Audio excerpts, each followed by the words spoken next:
हमारा ब्रह्मांड कैसे बना, एक लोकगीत प्रस्तुत है। एक ही बिंदु से ब्रह्मांड बना, विस्फोट हुआ जब भारी बा, विस्तार अभी भी जारी बा।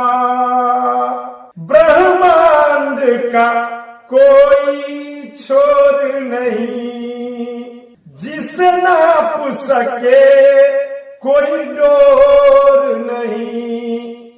आखिर दुनिया संसार बना, आखिर दुनिया संसार बना, विस्फोट हुआ जब भारी बा, विस्तार अभी भी जारी बा।